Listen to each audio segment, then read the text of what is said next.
Imagine an object so vast that our entire solar system could fall into it and vanish without a trace. No collision. No explosion. Just a silent crossing of a boundary where time and space lose their meaning. This is not science fiction. This is TON 618, the largest black hole ever discovered. Its existence bends intuition, challenges physics. But the real question begins here. Just how large is TON 618, when placed beside everything we think we know about the universe? How do you measure something so large that your mind refuses to hold it, without slipping into disbelief? TON 618 is one of those cosmic facts that does not simply inform you, it rearranges you. We live inside a scale that feels stable. A street, a city, a country, an ocean. Even Earth feels enormous until you step back far enough that it becomes a pale habit of light. Then the solar system arrives as our first true lesson in humility. A family of worlds spread across distances that already strain intuition. And yet TON 618 waits beyond that lesson, not as an answer, but as a shockwave that asks your brain to grow a new dimension of imagination. Begin with the most honest comparison we have in our own cosmic neighborhood. Sagittarius A star. The black hole at the center of the Milky Way is already a monster by everyday standards. About 4 million times the mass of our Sun. That number is so large it should end the conversation. But it is only a foothill on the mountain TON 618 represents. TON 618 is measured in tens of billions of solar masses, which means you can place Sagittarius A star beside it, and the comparison stops feeling like a rivalry and starts feeling like a whisper next to thunder. If Sagittarius A star is a vast abyss carved into the heart of our galaxy, TON 618 is an abyss that makes you question whether language can keep up with reality. Now step from mass to size. Because size is where intuition either snaps or finally surrenders. A black hole has a boundary called the event horizon, the point beyond which return is not part of the story. For Sagittarius A star, that horizon is roughly the scale of Mercury orbit, a region that could swallow the innermost world and barely pause. That is already terrifyingly poetic. A cosmic punctuation mark placed where the Sun once ruled the gravitational sentence. But TON 618 takes that boundary and stretches it outward until it becomes comparable to the scale of the outer solar system, reaching distances that invite comparisons with Neptune and beyond, depending on the precise mass estimate. This is where you should stop picturing a hungry mouth and start picturing geometry itself giving way to a new kind of vastness. To make it feel real, imagine the solar system as a familiar room, you know by heart. The Sun is the hearth. The planets are the slow dancers around it, and your intuition has learned their spacing by repetition. Now imagine a boundary centered where the Sun sits that extends outward so far that multiple planetary orbits could lie inside it. That boundary is not a wall. It is a one-way rule written into space-time itself. If you crossed it, you would not crash into a surface. You would simply lose the concept of outside. The idea is less like falling into a pit and more like stepping into a door that removes the hallway behind you the moment you pass through. What makes this comparison truly unsettling is not only the size, but the calmness with which the universe allows such extremes to exist. We are raised to think of the cosmos as fireworks and chaos, but the deepest truths are often quiet and absolute.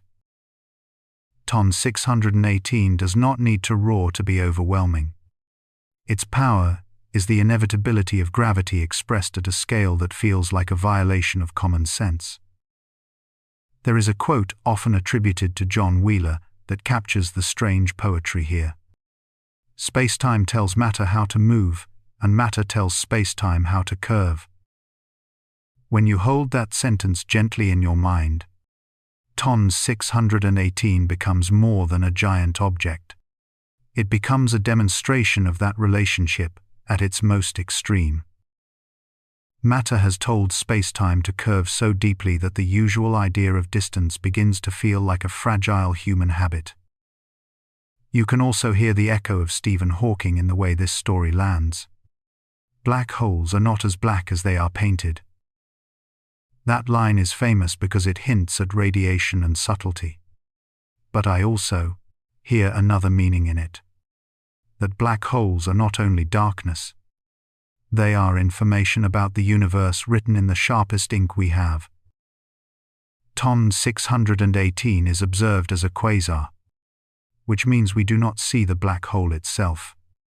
We see the blazing environment around it. The light comes from matter falling inward, heating up, swirling faster and faster, turning gravitational potential into radiant fury. This is one of the most important mental shifts the video invites. A black hole is not only a devourer, it can be the engine of one of the brightest beacons in the universe. The darkness sits at the center, and the brilliance is the cost paid by everything that dares to approach too closely. To picture it, do not imagine a vacuum cleaner dragging stars like dust across a floor. Instead, imagine a river approaching a waterfall in the night. Far upstream, the water is calm and you could float without fear. Closer in, the current becomes undeniable, and even if the surface still looks smooth, the destination has already been decided. Near the edge, the river turns violent, foaming and accelerating, converting height into speed. The waterfall is the event horizon, and the roar you hear is the quasar light from the surrounding chaos. With Ton 618, the waterfall is not a local feature of a landscape. It is a continental scale drop in the map of space-time. Now place Sagittarius A* back into the picture. Sagittarius A* is a quiet giant, relatively dim as black holes go. It influences stars in the galactic center. It shapes orbits. It anchors our galaxy in a way that is profound, even if it is not dramatic every day. Ton 618 is different because it is not merely massive. It is actively luminous as a quasar. It is the difference between a deep well in a desert and a volcano that lights the horizon for continents. Both are extreme, but one announces itself across the ages with light that travels billions of years to reach us. There is a temptation to treat these numbers like trophies, to ask which black hole wins the contest. But the wiser question is what kind of universe produces the conditions for such a thing to exist. This is where the story becomes meditative. Because the moment you stop chasing the record and start listening to the implication, you realize Ton 618 is a mirror held up to our ignorance. We still debate how supermassive black holes grow so quickly in the early universe, how they acquire so much mass before time has had enough time to do its slow work. That tension is not a flaw in the story. It is the heartbeat of science. Carl Sagan once reminded us, somewhere something incredible is waiting to be known. Ton 618 feels like that sentence made visible. It is incredible not only because it is huge, but because it stretches the boundary of what we can comfortably explain. And that is precisely why it belongs at the beginning of a cosmic narrative. It breaks the viewer out of small thinking immediately. Once your mind has accepted that such an object exists, every other scale in astronomy becomes easier to hold, because you have already stepped beyond the edge of normal intuition. Here is a simple example that helps the imagination stay steady.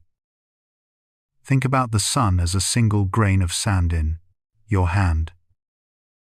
In that model, Earth is a speck too small to easily see, orbiting within a tiny region of space. Sagittarius A star would be millions of grains of sand worth of mass gathered into a region that still fits within the boundaries of our inner planetary neighborhood. Ton 618 would be billions upon billions of those grains, a weight that no longer feels like a pile, but like a landscape that changes the horizon line of the model itself. The point of the model is not precision. It is emotional comprehension. It allows your body to feel what your mind cannot naturally compute. Another example. Imagine you have a map of your city, and someone tells you there is a sinkhole the size of a neighborhood. You would be alarmed, but you could still hold the concept. Then someone tells you the sinkhole is the size of an entire country. At that moment you stop thinking about a hole and start thinking about the definition of ground. Ton 618 is that second moment for the solar system. The moment where the comparison forces you to redefine what you thought a black hole could be. When I reflect on this, as a storyteller and as a student of the sky, I notice a personal lesson that keeps returning. The universe does not care what feels reasonable to us. It is not calibrated to the boundaries of human imagination. That can feel unsettling, even cold. But it can also be strangely liberating. Because if reality is larger than our comfort, then our task is not to shrink reality to fit our minds, but to expand our minds to meet reality with humility and curiosity. In that sense, Ton 618 is not only a monster, it is a teacher. It teaches scale, patience, and the quiet courage required to say, I do not fully understand yet, but I will keep looking. And there is an even softer lesson hidden inside the violence of the image. When you place your worries against a horizon the size of the outer solar system, the sharp edges of daily anxiety begin to dull. Not because your life is meaningless, but because meaning becomes something you choose consciously. In a cosmos that can sculpt a gravity well of such magnitude, the fragile miracle is that we can still sit under a night sky and ask questions at all. That act of questioning is a kind of light. So the hook question becomes more than a tease. It becomes the doorway into a deeper frame of mind. Ton 618 is so large compared to Sagittarius A star, and so vast compared to the solar system that it does not simply win a category. It dissolves the category. And once you feel that dissolution, you are ready for the next step of the journey, because you have already admitted the most important truth of cosmic exploration. The universe is always bigger than the story you told yourself yesterday. What if we took the most extreme gravity well we have ever measured and placed it at the very heart of our home system? Right where the sun sits now. What would the sky become? What would the planets feel? And what would happen to the idea of safety that quietly lives inside the word orbit? Ton 618 is not a monster because it is loud. It is a monster because it is patient, silent, and unimaginably large. It is the kind of object that turns numbers into feelings. The kind that makes you stop pretending that scale is something the mind can hold comfortably. And the moment we imagine it in the sun, 'tis place. We finally understand why scientists keep reaching for metaphors when they speak about black holes. Because the truth is too clean and too strange to land softly in everyday language. Begin with the most important correction to the most common fear. A black hole does not behave like a cosmic vacuum cleaner that sucks everything from across the universe. Gravity at a distance depends on mass. And a black hole with the same mass as the sun would pull on Earth in almost the same way the sun does now. The sun could be replaced by a black hole of one solar mass, and Earth would still orbit in nearly the same path. Only the light and heat would vanish, and life would freeze in darkness. That simple fact is one of the most powerful lessons in physics. That the universe is often more subtle than our nightmares. But TON 618 is not one solar mass. It is a supermassive black hole. So massive that the comparison stops being a lesson and becomes a vertigo. So, let your imagination take one careful step at a time. The sun is 1,000,000 times wider than Earth. Yet it is still a familiar presence.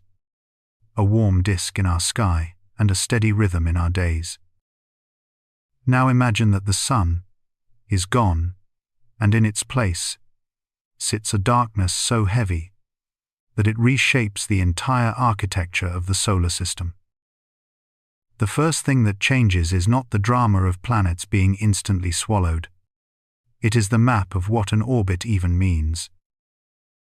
With TON 618 at the center, the inner planets would not be living in the gentle bowl of a single star, its gravity anymore. They would be skating on the edge of a gravitational canyon whose walls are far steeper than anything our solar system ever evolved to handle. To make that canyon real in your mind, you need one image that science returns to again and again. The event horizon. It is not a physical surface. It is a boundary in space-time where escape becomes impossible once crossed. Stephen Hawking offered a line that still echoes through science communication. Black holes are not so black. Behind that simple sentence is a deeper idea. That black holes have rules and temperatures and quantum whispers. Not just darkness. But for our thought experiment, the event horizon is the threshold that turns a story into a one-way journey. Now picture the solar system as a familiar neighborhood. Mercury as the innermost street. Neptune as the far edge where the houses thin out into cold light. If TON 618 were placed where the sun is, the event horizon would not be a tiny point hidden in the center. It would be an enormous region of space that could engulf the inner architecture of the system, depending on its true scale. The exact numbers can be dizzying, but the feeling is what matters here. The sun is the center of a dance. TON 618 would be the center of a fall. Even before anything crosses the horizon, the tidal forces would begin rewriting the environment in a way the planets have never experienced. Tides are the quiet fingerprints of gravity gradients. The moon raises tides on Earth because the near side feels a slightly stronger pull than the far side. Now scale that idea up until it becomes terrifyingly intimate. Near a supermassive black hole, the difference in gravity between 2 points can stretch objects into long strands. A process people sometimes call spaghettification. Yet there is another twist that feels almost poetic. The bigger the black hole, the gentler the tidal forces at the event horizon can be compared to a smaller black hole. That means a traveler could cross the horizon of a truly enormous black hole without being torn apart immediately. Not because it is kind, but because its boundary is vast, and its gradient, there can be less brutal. Nature loves paradoxes like this, where greater power arrives wearing a calmer face. So what happens to Earth? To Mercury? To Jupiter? To the delicate rings of Saturn? The first universal change is that the old orbital speeds are wrong. The solar system is tuned to the Sun, its mass. Like a musical instrument tuned to a specific tension in its strings.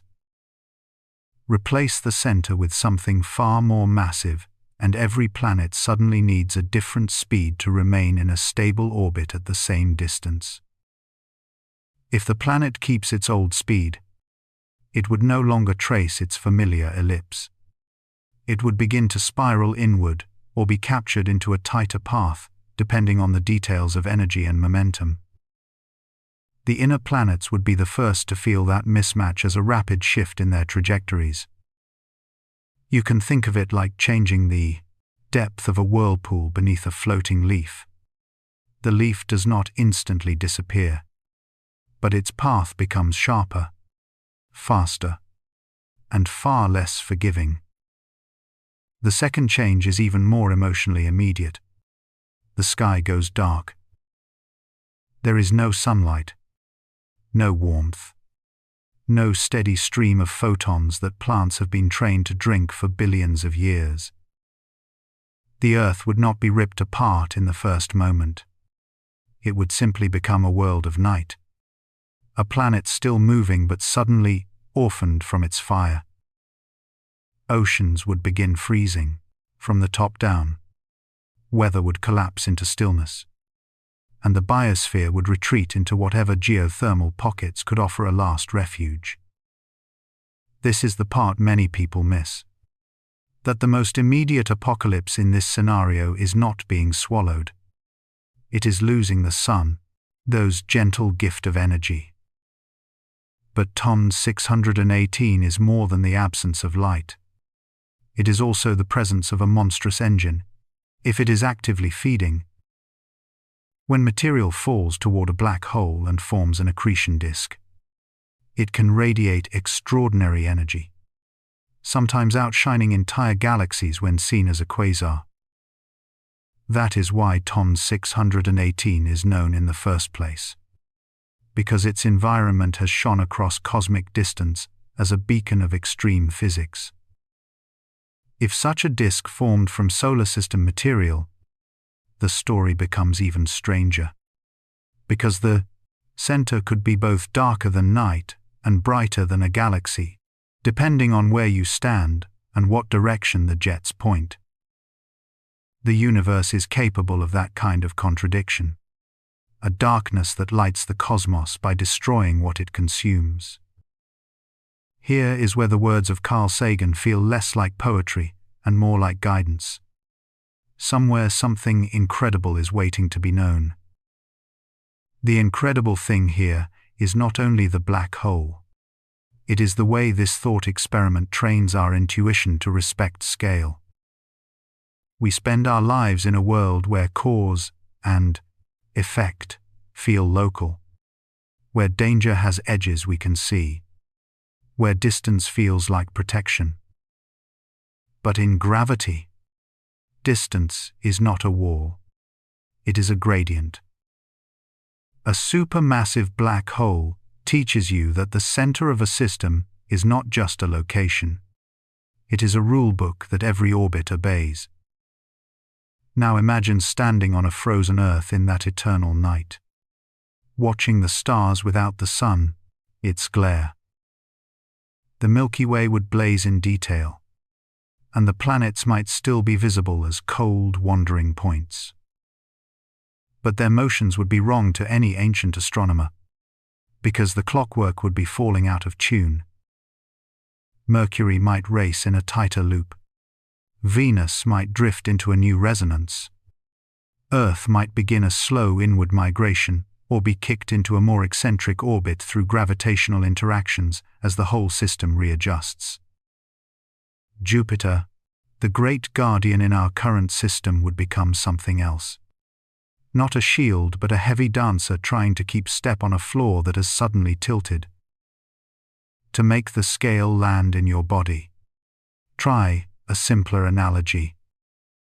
Picture a calm lake with a small drain at the center.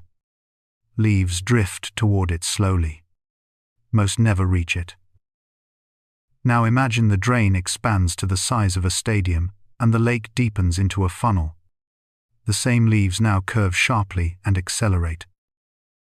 The lake is space-time. The drain is the gravitational well.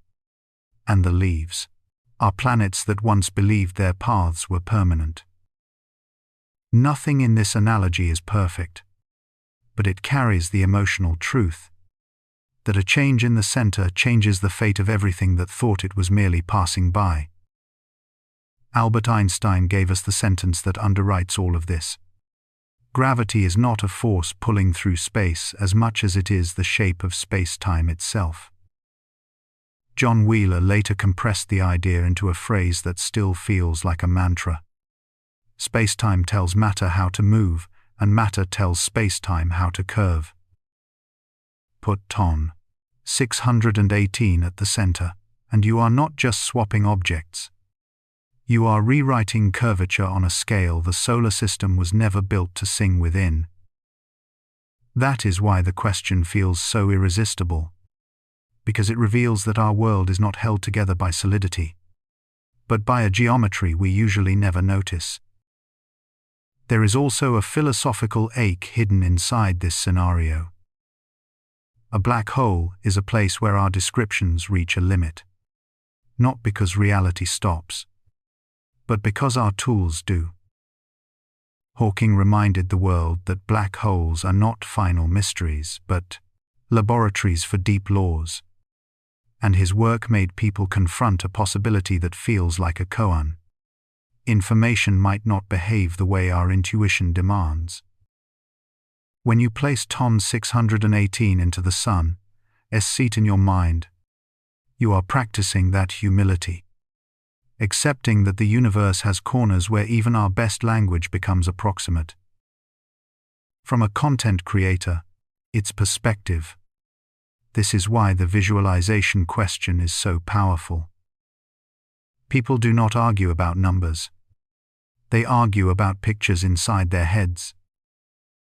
If you say a black hole has a mass tens of billions of times the Sun, the mind nods politely and forgets. But if you ask what happens if it replaces the Sun, you force the mind to build a scene. And once a scene exists, it invites debate, fear, wonder, and curiosity. That is where learning sticks, in the space between awe and discomfort. My personal takeaway is unexpectedly calming, not because the scenario is gentle, but because it clarifies what is real about our fears. We live surrounded by invisible structures that keep us alive. Gravity in its quiet geometry, sunlight in its steady generosity, and time in its one-way flow. Imagining Ton 618 at the center is like meditating on impermanence at cosmic scale. It shows that stability is not a promise. It is a balance. And it also reveals something uplifting, that our understanding can travel farther than our bodies ever will. We cannot go there, but we can hold the idea of there. And that act changes us. Sagan also gave a line that feels like it was written for moments like this. We are a way for the cosmos to know itself.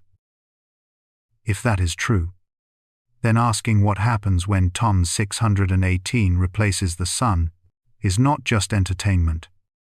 It is the cosmos, using a human mind to test its own extremes in imagination. It is a rehearsal for understanding scale, and scale is a moral teacher. When you feel how easily a planetary system can be unmade by a change in its center, petty certainties soften, and gratitude becomes less abstract. The Sun stops being background and becomes miracle, not because it is rare, but because it is exactly the right kind of ordinary for life to bloom. So the final image I want to leave you with is quiet. a dark center where the sun once shone, a frozen earth still turning, and above it a sky so sharp with stars that it feels like a confession. The planets trace new paths as the system tries to find a new equilibrium. And somewhere in that slow rearrangement, there is a lesson that feels almost human. The universe does not need drama to be overwhelming. It only needs scale. And if TON 618 can exist at all, then the biggest challenge is not to fear what is out there. It is to keep our curiosity intact when the truth is too large for comfort. How wide is the event horizon of TON 618? And why does a line you cannot come back from feel so unsettling when you finally understand it?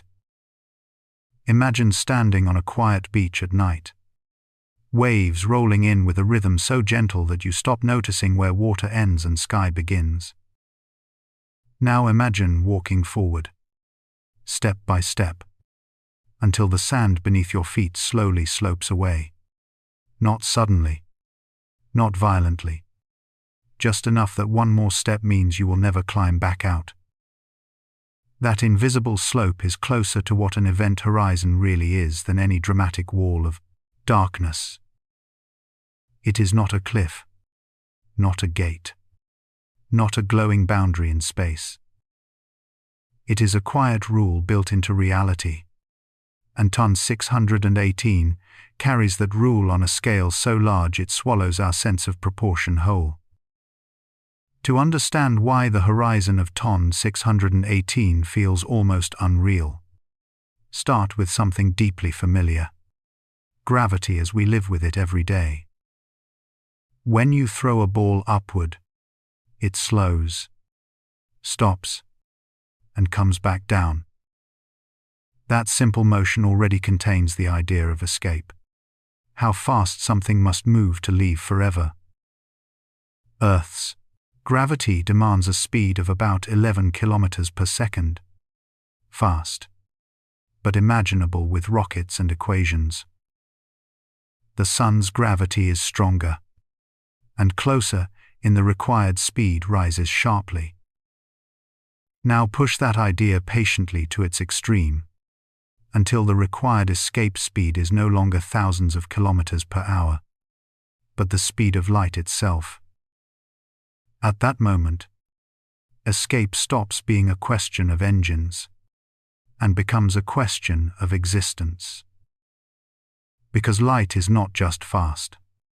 It is the fastest way the universe allows information to travel. When even light cannot leave, neither can any story about what happens next. That boundary is the event horizon. Stephen Hawking once explained black holes by saying they are regions where gravity has triumphed so completely that nothing can escape.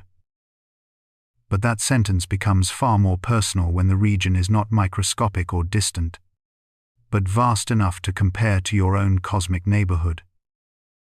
TON 618 is not just massive. It is so massive that its event horizon is measured in astronomical units. Units we normally use to describe the spacing of planets around a star. Its mass is tens of billions of times greater than the Sun's, and because the size of an event horizon grows directly with mass, the horizon of TON 618 expands into something almost architectural in scale.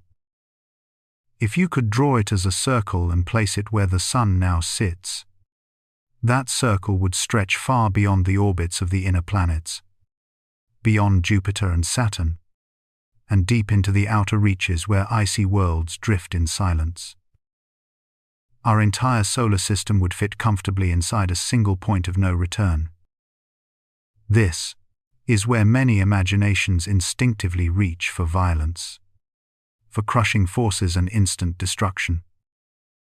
But here is the surprising truth that makes TON 618 even more unsettling. For an object this massive, the event horizon itself can be crossed gently. The word gently feels wrong here, but physically it is accurate. The tidal forces that tear objects apart depend on how quickly gravity changes over distance. Small black holes have brutal gradients, ripping matter apart long before it reaches the horizon. But a supermassive black hole spreads its gravity over an enormous volume. Near the horizon of ton 618, the difference in pull between your head and your feet could be small enough that nothing dramatic happens at the crossing itself. No sudden alarm, no cosmic thunderclap, no moment your body can label as the end. The universe does not shout when you pass the threshold. It simply stops offering you futures that lead outward. John Wheeler, the physicist who coined the term black hole, taught us to think of gravity as geometry rather than force. Space is not pulling you inward, like a rope. It is shaping every possible path you can take. Outside the horizon, there exist paths that curve away from the black hole. Inside the horizon, all possible paths curve inward. It is not that you are dragged back. It is that back no longer exists as a direction you can choose. This is why the horizon is often described as a one-way surface. But that phrase is almost too mechanical. It is better to think of it as a change in the map of time itself. Once inside, every tomorrow takes you deeper. To someone watching from far away, the story looks very different. As you approach the horizon of ton 618, your clock appears to slow. Your light stretches and reddens, fading as if time is thickening around you. From that distant viewpoint, you never quite cross. You hover forever at the edge, becoming dimmer and quieter. But for you, falling freely, time feels normal. The crossing happens in finite time, calmly, inevitably. Two realities coexist, not because one is wrong, but because the universe honors all frames of reference at once. Albert Einstein gave us the tools to accept that kind of layered truth, and he warned us that intuition would often fail before the equations do. What makes ton 618 so powerful as a teaching object is not only its size, but its role as a quasar. The blinding light associated with it does not come from inside the horizon, but from matter still outside. Gas and dust spiral inward, heating to extreme temperatures, radiating enormous energy as they lose the last of their freedom. In a haunting way, the brightest lighthouses in the universe are powered by the approach to the darkest borders. Carl Sagan once said that somewhere something incredible is waiting to be known. Quasars like ton 618 are reminders that sometimes the incredible is not hidden at the center, but revealed at the edge. I find the horizon of ton 618 compelling because it feels less like a monster and more like a mirror. In our own lives, we often imagine boundaries as loud events. A single mistake, a single decision, a single dramatic fall. But most real points of no return arrive quietly. A habit repeated too long, a chance delayed too often, a direction chosen without noticing the slope beneath our feet. The universe is not moralizing when it shows us an event horizon. It is revealing a pattern that applies at every scale. Freedom can narrow without announcing itself. Yet there is comfort here, and even peace. Because while no signal can return from beyond the horizon, understanding can still reach it from the outside. We can measure mass from light years away, infer geometry from motion, and turn faint photons into photons, meaning. Neil deGrasse Tyson once remarked that the universe is under no obligation to make sense to us. And yet we persist. Calmly. Patiently. Almost meditatively. The event horizon of TON 618 may be wide enough to swallow a solar system, but it is not wide enough to swallow curiosity. The lesson I take from TON 618 is not fear of the edge, but respect for scale. When numbers grow large enough, they stop being quantities and start becoming experiences. The horizon teaches us that the universe contains thresholds where rules change, and that recognizing those thresholds is part of wisdom. Whether in physics or in life, knowing where return becomes impossible can sharpen how we choose before we arrive there.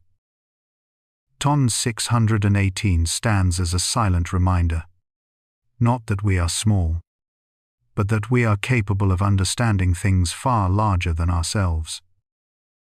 And that quiet capability, more than any cosmic monster, may be the most extraordinary feature of the universe of all. What kind of object can outgrow your imagination before you even learn its name, and still be completely invisible to the naked eye? TON 618 is that kind of object. A supermassive black hole sitting at the heart of a blazing quasar. When people call it the most powerful black hole we know, they are not saying it has magical gravity that breaks physics. They mean its scale and output push every human sense of proportion past the point of comfort. A black hole itself is simple in a haunting way. A region where gravity has folded space-time so deeply that light cannot climb back out once it crosses the event horizon. John Archibald Wheeler captured that eerie simplicity with a phrase that sounds like a joke until you feel the weight of it. Black holes have no hair. In other words, from the outside, a settled black hole is defined by a few basic traits like mass and spin, and almost everything else about what fell in is hidden behind the horizon. But TON 618 is not famous because it is more mysterious than other black holes in principle. It is famous because it is more extreme than most black holes in practice. Its mass is so enormous that ordinary comparisons fail. So we reach for metaphors the way we reach for breath, when the air feels thin. Imagine replacing the sun with a darkness that does not shine, yet commands the space where planets move. The planets would still want to orbit the same way they do now if the central mass were similar, because gravity at a distance depends on mass, not on whether the object glows. That is the first mental reset people need. Black holes do not suck like cosmic vacuum cleaners from across the galaxy. They are not supernatural mouths that pull everything instantly toward them. They are gravity-made, honest. Gravity without the polite surface of a star to distract you. What makes TON 618 feel like the strongest is that its mass is vastly greater than the black hole at the center of our own Milky Way. And mass sets the stage for everything else. A larger mass means a larger event horizon, a deeper gravitational well, and a wider arena where matter can be accelerated to ferocious speeds before it vanishes. If you want an image that lands in the body, and not just the brain, picture the solar system as a quiet neighborhood of orbits. Then picture an event horizon so wide that those orbits would fit inside its boundary as if they were drawn on the surface of a pond. The pond is calm from far away, yet once you step close enough, the edge becomes a one-way threshold. That threshold is the point where space and time trade roles in a way that feels like philosophy, but is actually geometry. Outside, you can still choose directions. You can still turn around. Inside, every possible future points inward, not because you are forced by a hand, but because the structure of space-time tilts all paths the same way. This is why the simplest definition of a black hole still sounds like a poem. It is a place where the future becomes a direction. Now here is where TON 618 reveals why it is discussed with the language of power. We do not usually detect a black hole by seeing the hole. We detect the storm around it. TON 618 announces itself as a quasar, one of the brightest kinds of objects in the universe. A quasar is not the black hole itself shining. It is matter falling toward the black hole and paying for its descent with light. Gas and dust swirl into an accretion disk, and friction plus magnetic violence heat that disk until it glows across the spectrum, from radio to visible to X-rays.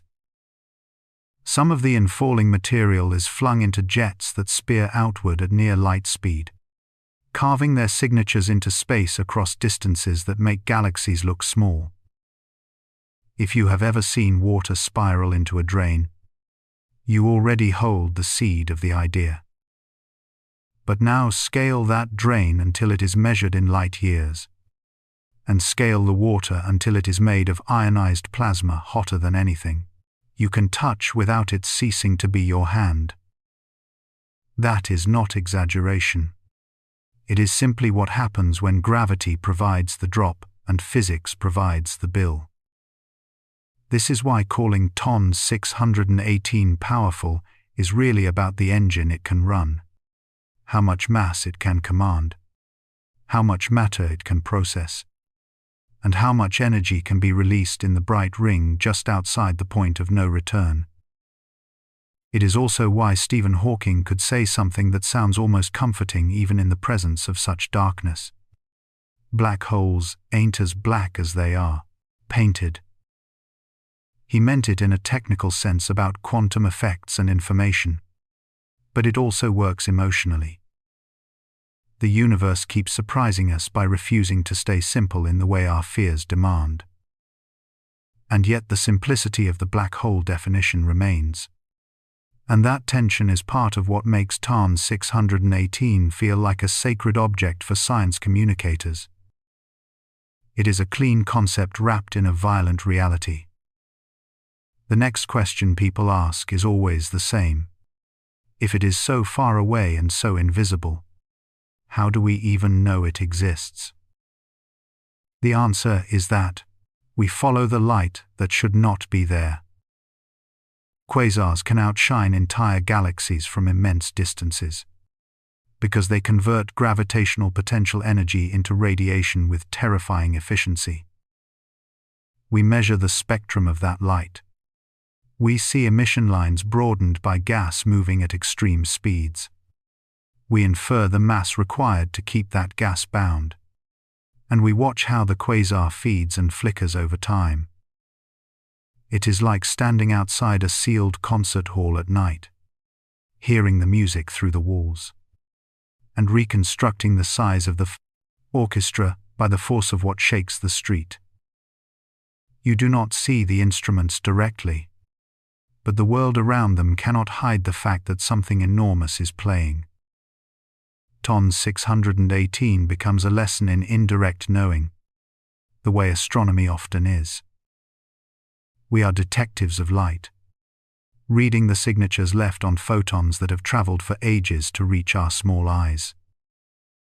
That journey through time is another reason TON 618 matters, because when we look at it, we are looking deep into the universe's past. We are seeing an era when the cosmos was younger, when galaxies were assembling and black holes were growing at a pace that still makes theorists uneasy. How did something get so massive so early? And what does that imply about the seeds black holes are born from? Here the story turns from awe into argument. One path says black holes can start as heavy seeds from direct collapse of enormous gas clouds, skipping the slow ladder of stellar death. Another path says growth could be accelerated by frequent mergers, and abundant fuel in crowded young galaxies. A third path whispers that our measurements might be tricked by geometry and orientation, by the way a quasar's light is beamed or obscured. No matter which explanation wins in the end, TON 618 functions like a stress test for cosmology. It asks whether our universe had enough time and enough food to build such a monster within the known timeline. And this is where a famous Carl Sagan line becomes more than inspirational decoration. It becomes a compass for the viewer's emotions. The cosmos is within us. We are made of star stuff. We are a way for the universe to know itself. If that is true, then objects like TON 618 are not just distant threats or curiosities. They are chapters of the same story that produced your heartbeat. The iron in your blood and the calcium in your bones were forged in ancient stars. And black holes are part of how the universe recycles the aftermath of those stars across cosmic time. Some viewers hear black hole and feel only destruction. But in the long view they are also sculptors, shaping galaxies through feedback from jets and radiation, regulating star formation like a strange cosmic thermostat.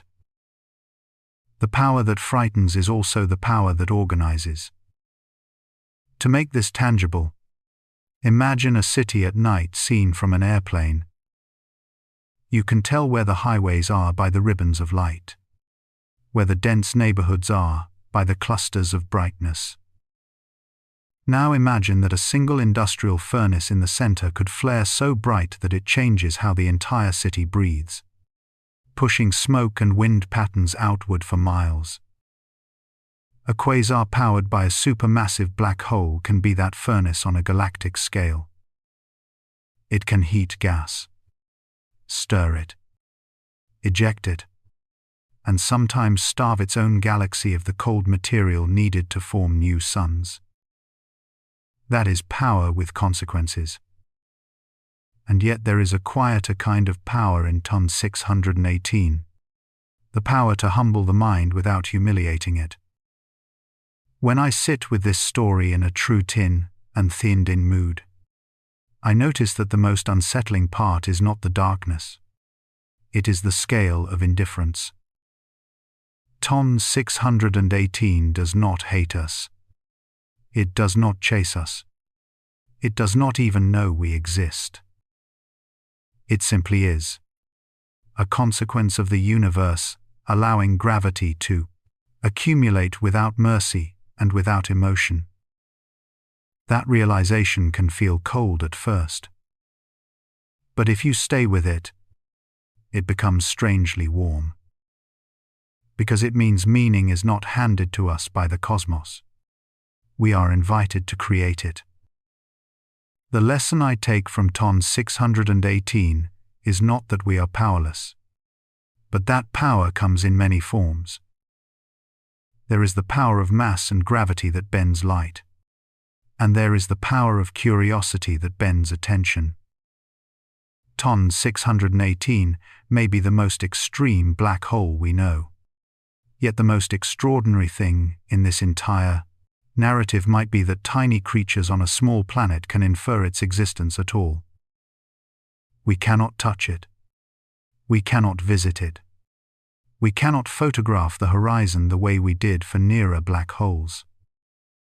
But we can listen to the universe through light, translate that light into numbers, and turn those numbers back into a story that changes the way we feel about darkness and distance. That is a different kind of strength. So when we ask why TON 618 is seen as the strongest, the answer is twofold. It is strongest in scale, because its mass makes its gravitational domain enormous and its event horizon vast.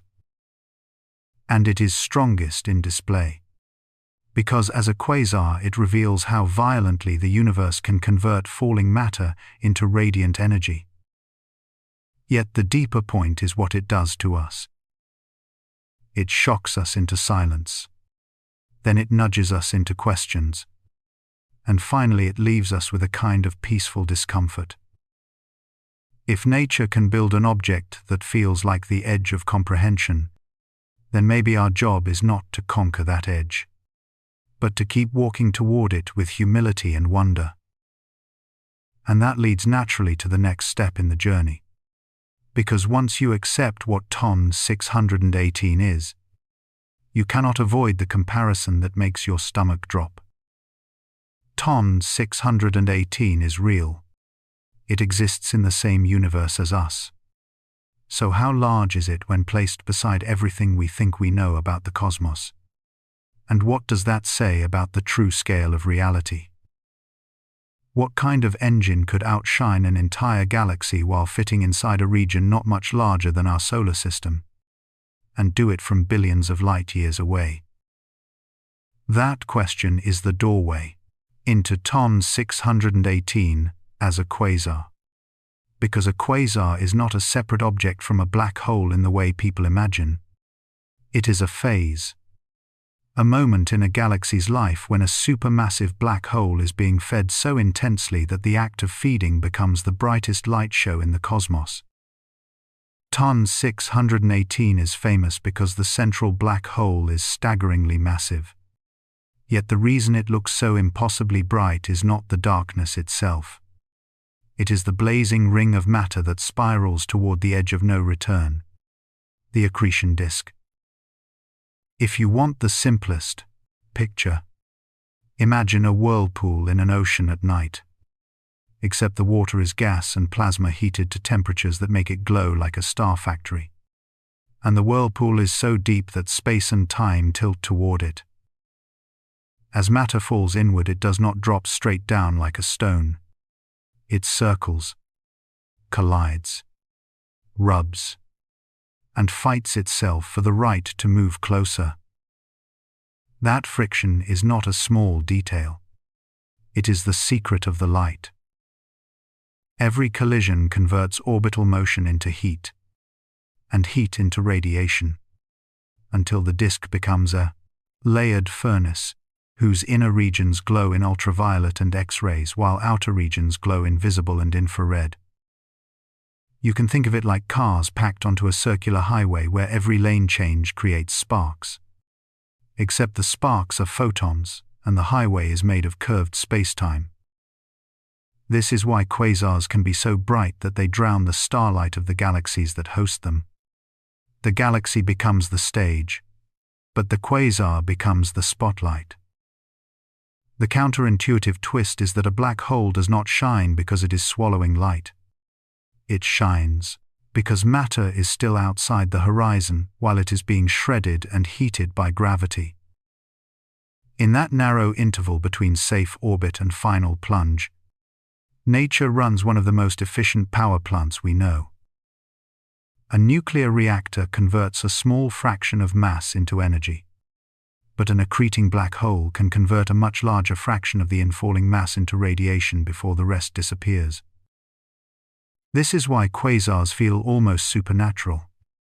They are gravity doing what fire usually does, turning mass into light with ruthless efficiency. There is also a built-in tension that makes the story dramatic, because light pushes back. As the disk brightens, its radiation exerts pressure on incoming gas, trying to blow the fuel away. This balance between gravity pulling in and light pushing out is captured by a famous idea often called the Eddington limit. A kind of cosmic speed limit for feeding number Hashone number is greater than, yet the universe loves to flirt with its own limits.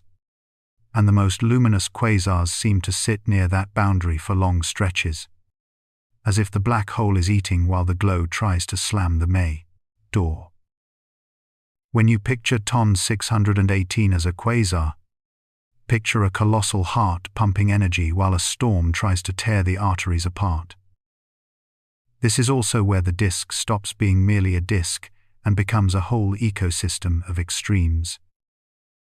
Magnetic fields twist through the plasma like invisible ropes. storing energy and snapping into new configurations. A process that can fling particles outward and heat the corona above the disk to staggering temperatures. If the accretion disk is the bright city at night, the corona is the lightning in the clouds above it, scattering photons up to higher energies and giving quasars their hard edge in X-rays. And then there are the jets. Some quasars launch narrow beams of plasma that shoot out from the poles at speeds close to light, like cosmic searchlights mounted on the axis of rotation. A good way to imagine this is to think of a spinning ice skater. Arms pulled in, spinning faster. And then imagine that instead of an arm movement you have magnetic fields, channeling energy into two tight columns that pierce the surrounding galaxy and beyond. Those jets can travel for enormous distances, influencing how gas cools and forms stars in the host galaxy. Meaning a quasar is not only bright, it can be a sculptor of galactic destiny. This is one reason astronomers often describe quasars as more than objects. They are events that reshape their neighborhoods. When TON 618 was at its most active, it was not just a light bulb in the dark. It was a weather system powerful enough to change the climate of a galaxy. If you want a concrete sense of scale, consider how we normally think about brightness in the sky. A star looks bright because it is close and shining continuously. A quasar can appear as a star-like point even though it is unimaginably farther away, because its core is pouring out so much energy that distance cannot fully bury it. It is like seeing the glow of a welding torch from across an entire continent, except the continent is billions of light-years wide. That is why quasars were once mysterious. They looked like stars but did not behave like stars. Over time we learned the truth, that their light is the signature of matter in free fall under gravity's most intense conditions. The elegance of this explanation has a philosophical beauty to it, because it shows that brightness is not only about burning fuel, it can be about losing altitude in the landscape of space-time. Carl Sagan offered a line that still fits this mood, that we are a way for the cosmos to know itself. A quasar is another way the cosmos announces itself, not through quiet starlight, but through a roaring beacon that says matter and gravity can write light into the darkness on a galactic scale. Stephen Hawking also reminded people that black holes are not simple voids in the way cartoons depict, because the physics around them is rich and surprising. In the quasar phase, that richness becomes visible from across the universe, as if the black hole's surroundings are translating the language of gravity into something our telescopes can read. The deeper you go, the more the story becomes about time. The gas that feeds TON 618 did not appear magically at the edge of the disk. It had to be delivered, funneled by galaxy mergers, bar-shaped instabilities, and turbulent streams of interstellar matter that lose angular momentum step by step. This is why quasars tend to appear in eras when galaxies were more chaotic and gas-rich, when the universe was younger and the cosmic pantry was fuller.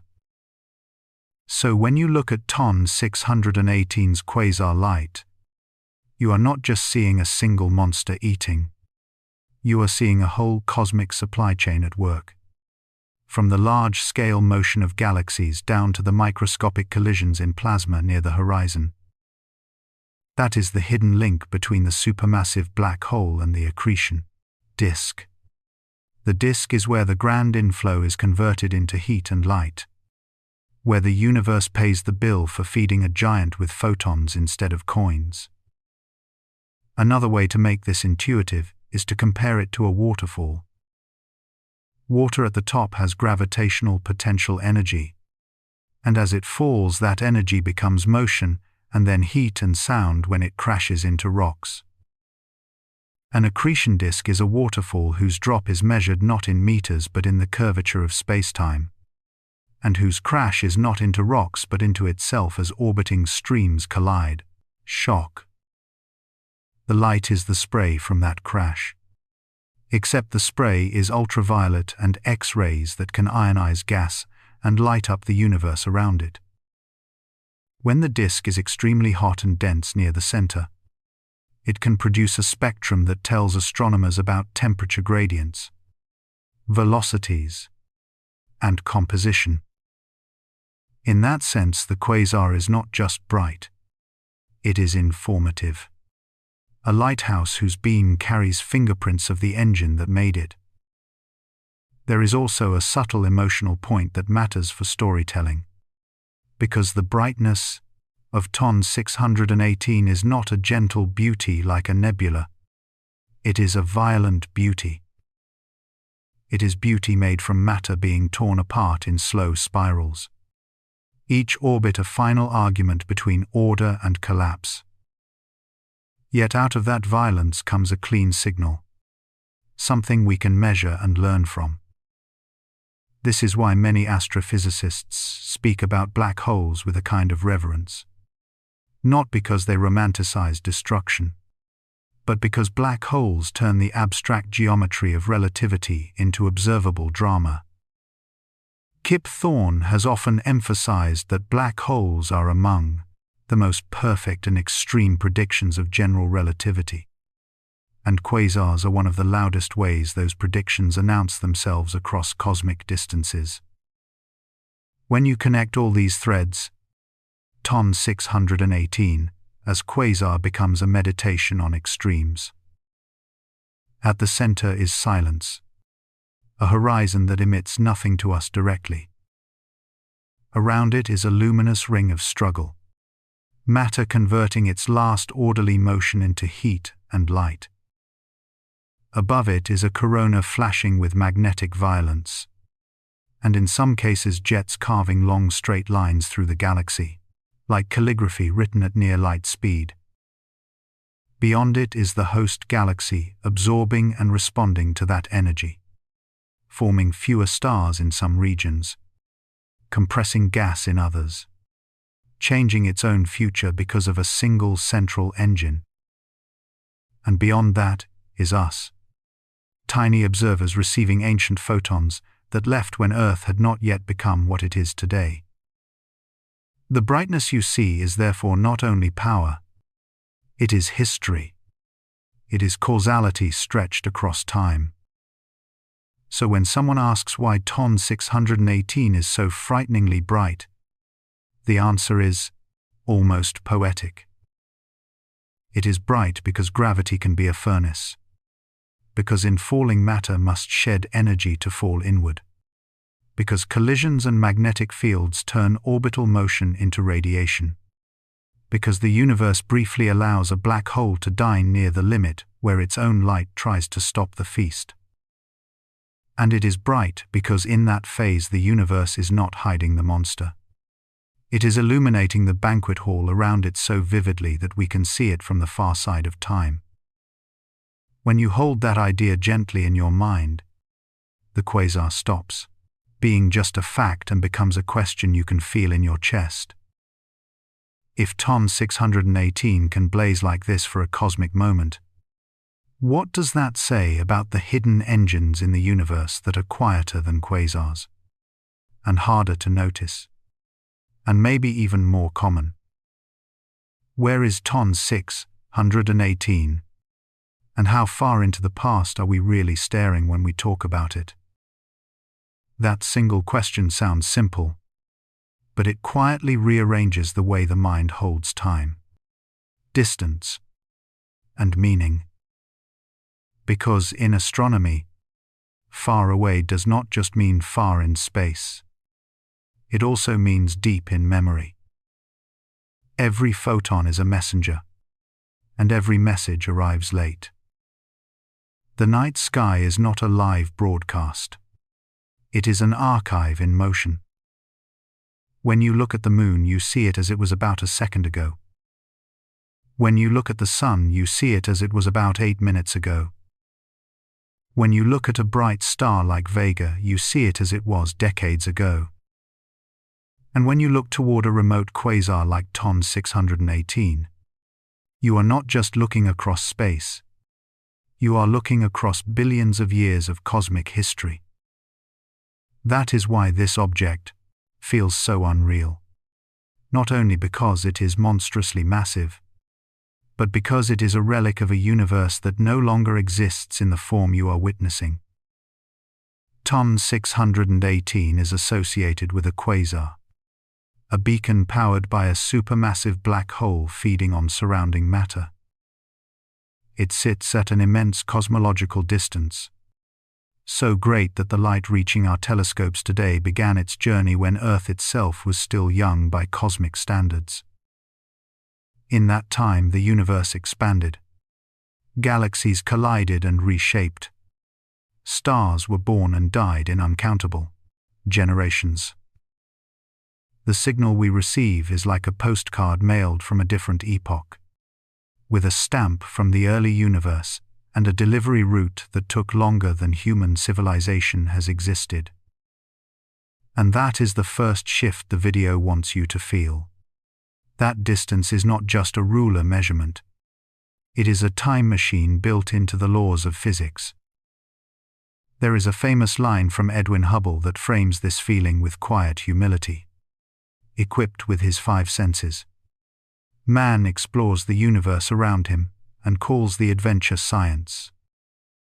That sentence lands differently when you consider what TON 618 is asking our senses to do. We are using a small biological nervous system to interpret a signal that crossed billions of years of expanding space.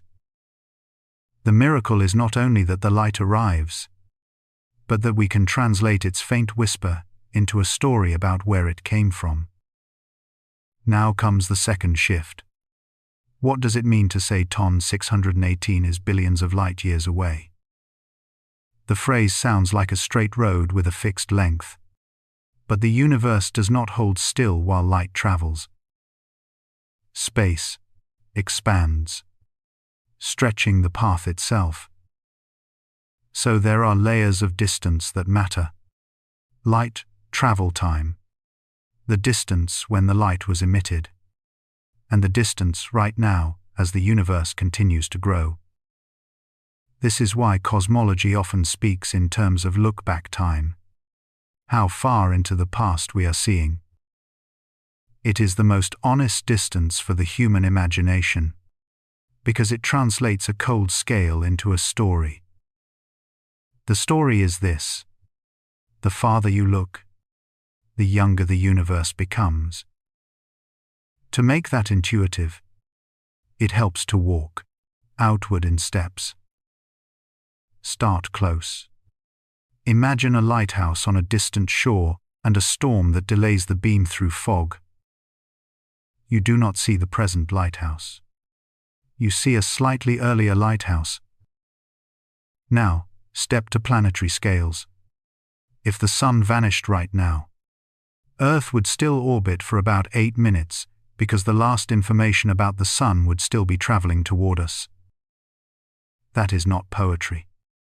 It is physics. Now step beyond the solar system, to the nearest stars, where the light you see tonight left before some people were born.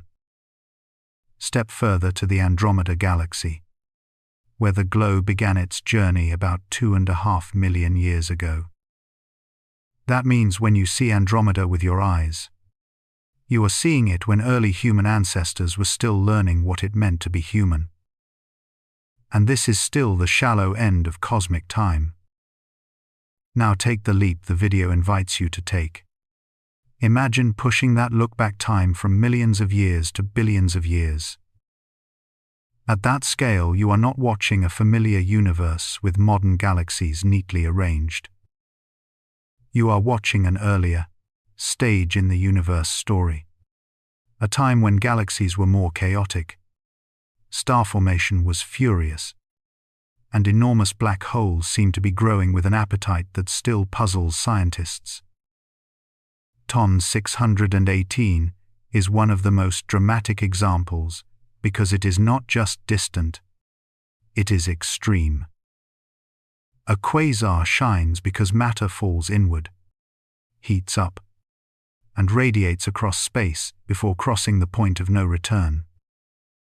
So the light from TON 618 is not light from the black hole itself, which by definition does not escape.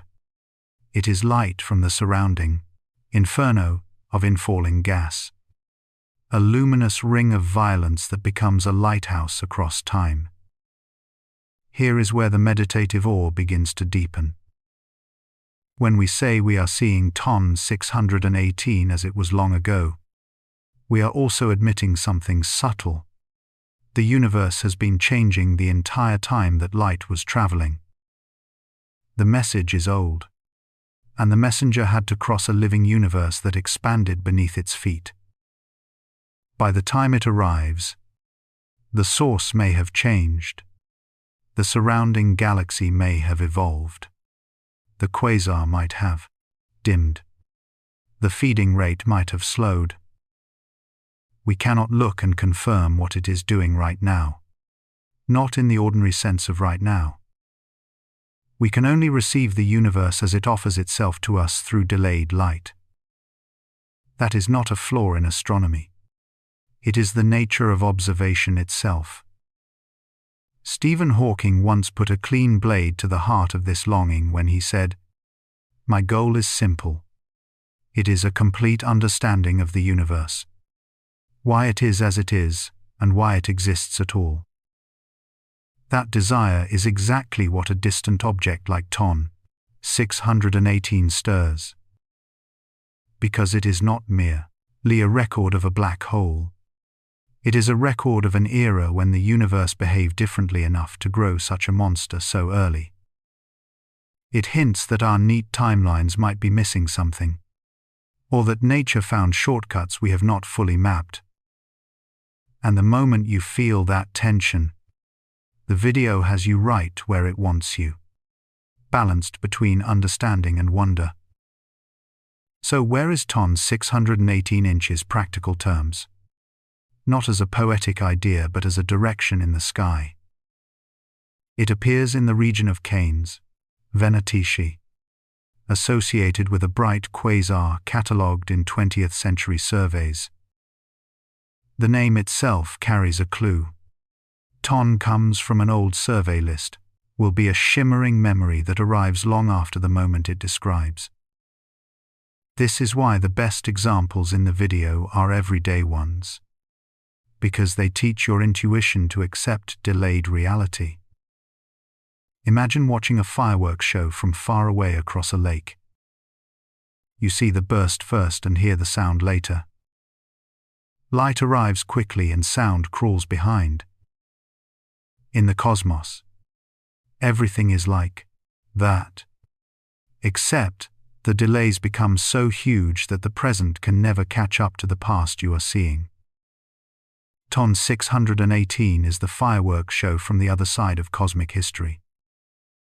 You are watching a burst that happened long ago, and the echo is still arriving. Now consider another image. A museum painting behind protective glass. You cannot touch it. You cannot change it. You can only stand at a respectful distance and let it change you. That is the relationship we have with the deep universe. We do not visit these objects with our bodies. We visit them with meaning. We learn to read an ancient light the way archaeologists read fragments of pottery. Except our fragments are photons, and our ruins are galaxies. TON 618 becomes an artifact of time, and the question of where it is becomes inseparable from the question of when it is. At this point, the narrative can tighten into the most persuasive truth of all. We do not look at the universe and merely find facts. We find a relationship between mind and cosmos. Carl Sagan captured that relationship with a sentence that still feels like a lante, RN, in the dark. We are a way for the universe to know itself. The line is brief, but it becomes enormous when you apply it to ton 618. Because here is a place where the universe performed an extreme experiment, building a black hole of staggering mass, lighting it up as a quasar, and then letting the evidence travel for ages until a small species on a small planet could finally notice. The universe did not have to be legible to us, yet it is legible enough that we can trace meaning across billions of years. That is the quiet miracle, underneath the spectacle. And notice what the video is really doing emotionally. It is taking a threatening idea, the idea that the universe is too large to care about us, and it is turning it into a reason to care more deeply. Because if ton 618 is so far away that it feels unreachable, it is also so far away that it becomes a teacher of patience. It teaches that the cosmos does not rush, that it unfolds across timescales that dwarf our worry. Yet within that immense timeline, we have gained the ability to reconstruct the story, not by fantasy, but by disciplined listening to light. So what does it mean to say we are looking billions of years into the past when we look at ton 618? It means we are seeing an earlier chapter in the evolution of galaxies and black holes. It means the light has been stretched by the expanding universe, ND shifted toward redder wavelengths. It means the source may be vastly different now than the portrait we receive. It means that astronomy is not a snapshot discipline. It is a memory discipline. We do not study a universe frozen in the present. We study a universe layered in time.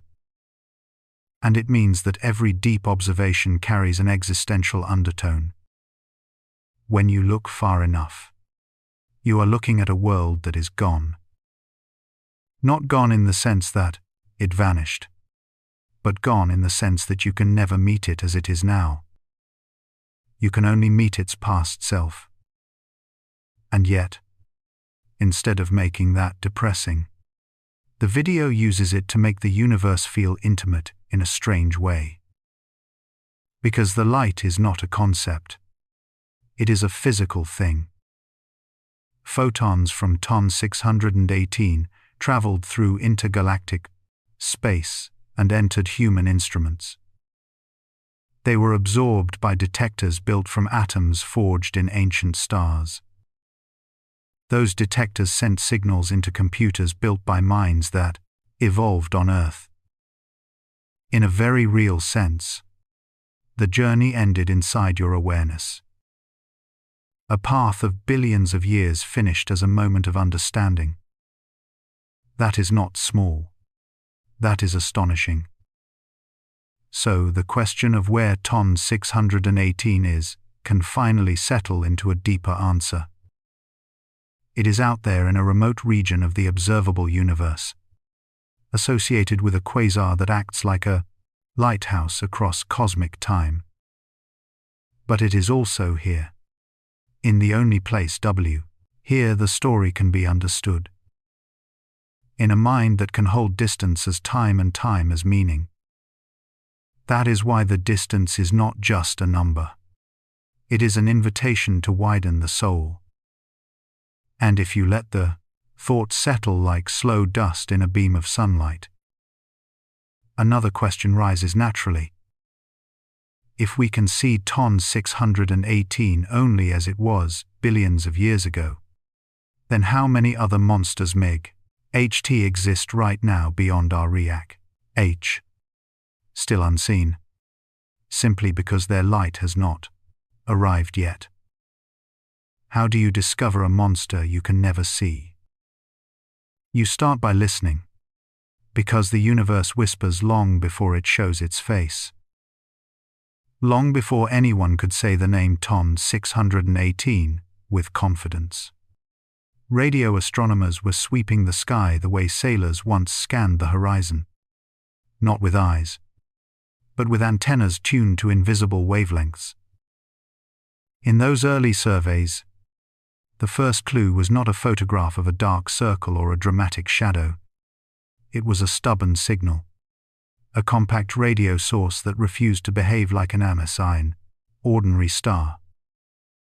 Think of it like standing in a silent desert at night, hearing a faint, steady hum that has no obvious origin, and realizing the sound is not local. It is ancient and far away.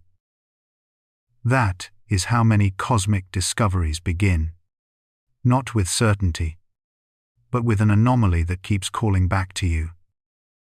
The sky is full of radio noise from galaxies, supernova remnants, pulsars.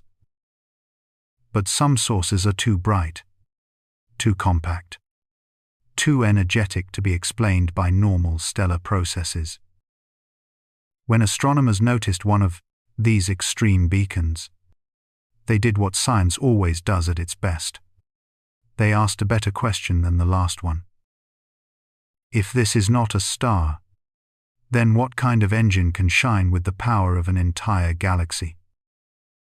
That question pulls you naturally into the next step, because radio detection alone is like hearing footsteps behind a closed door. It proves someone is there, but it does not tell you who.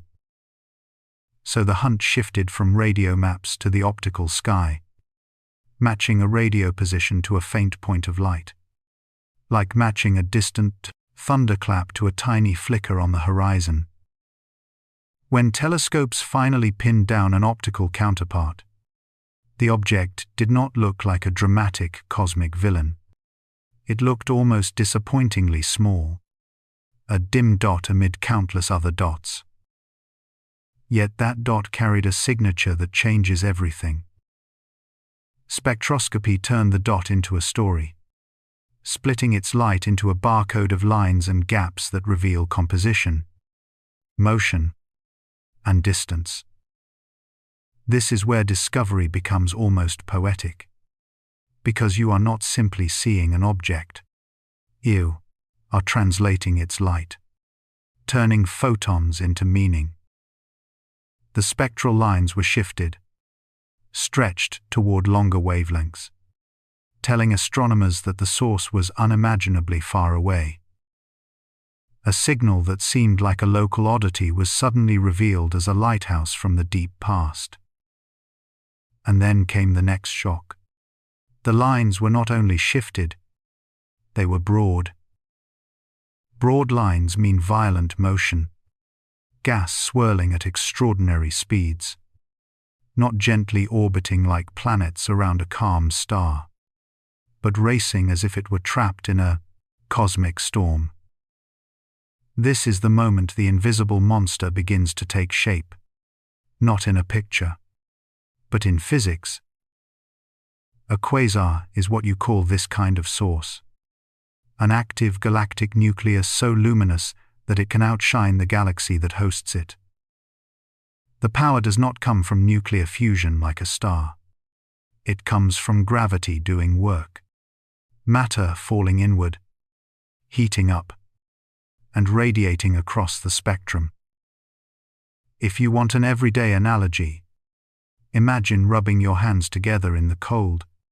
Friction turns motion into heat, and heat into energy you can feel.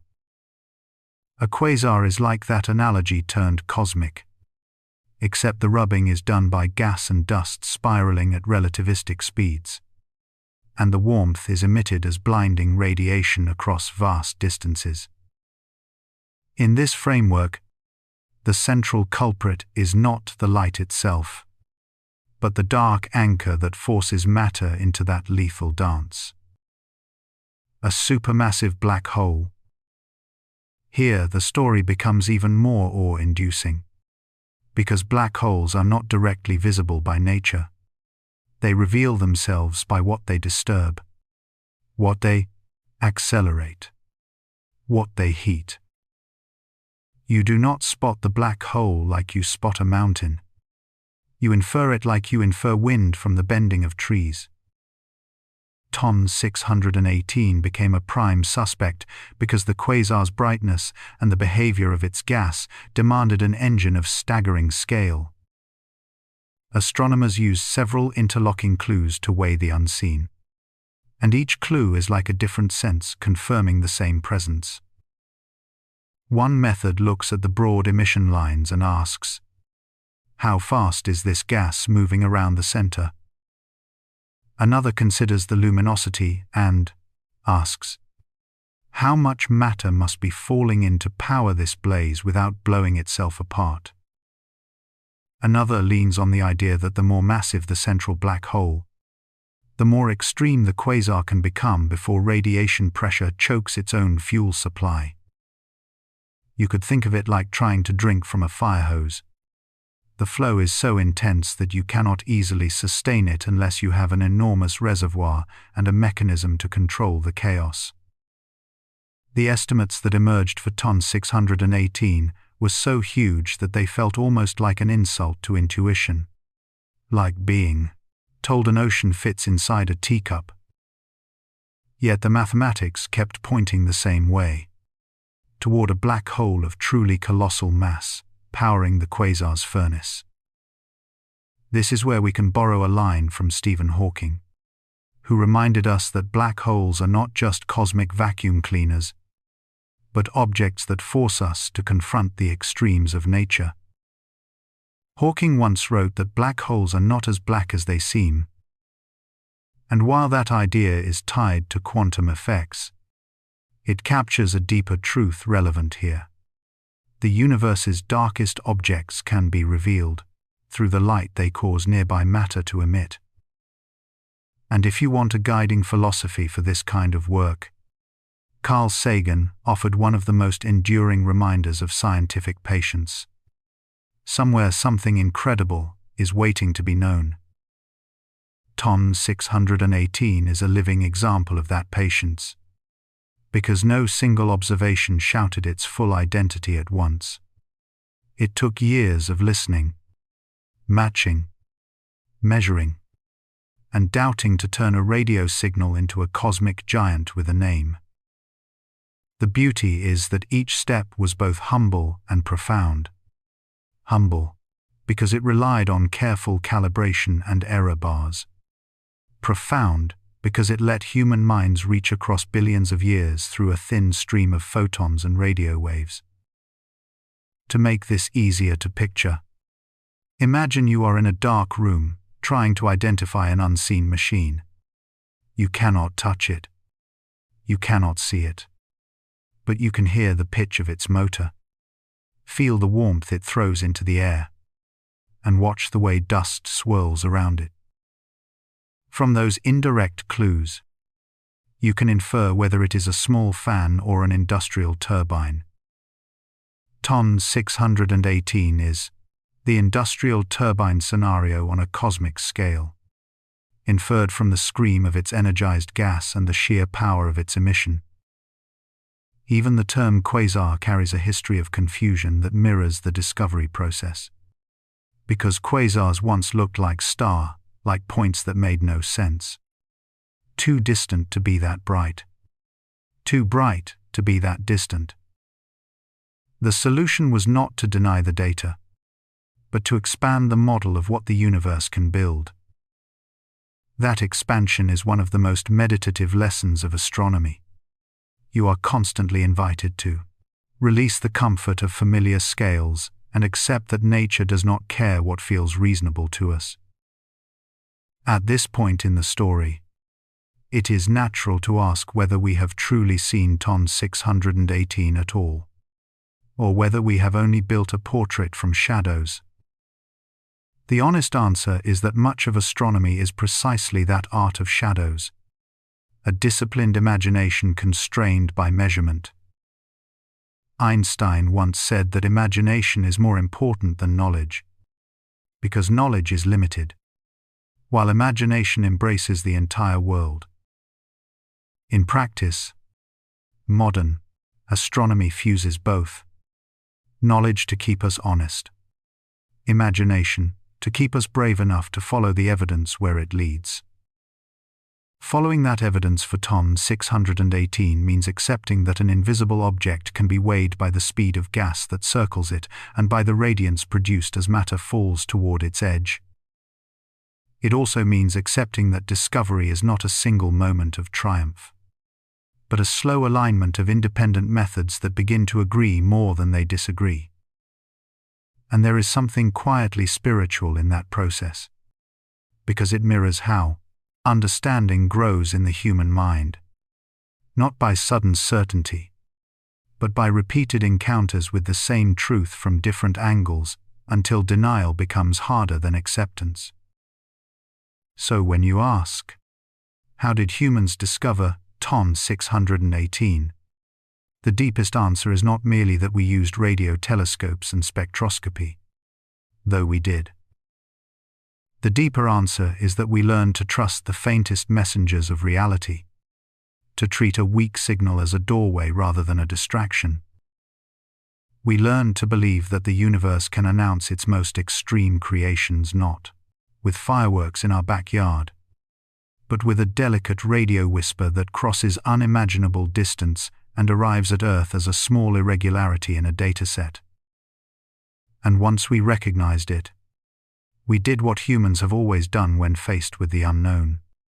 We gathered around the mystery and began to name it with careful language. Quasar, active nucleus, supermassive black hole, Ton 618. The name is almost gentle compared to the reality it points to, like writing a mountain on a piece of paper. Yet the act of naming matters, because it turns fear into curiosity and distance into relationship. In the end, Ton 618 is not only a cosmic monster, it is a mirror held up to the method of science itself. It reminds us that the universe is not obligated to be intuitive, that truth often arrives as a whisper, and that the most powerful discoveries begin with a question that refuses to let the mind go quiet. So here is the hook that carries us forward naturally into the next idea.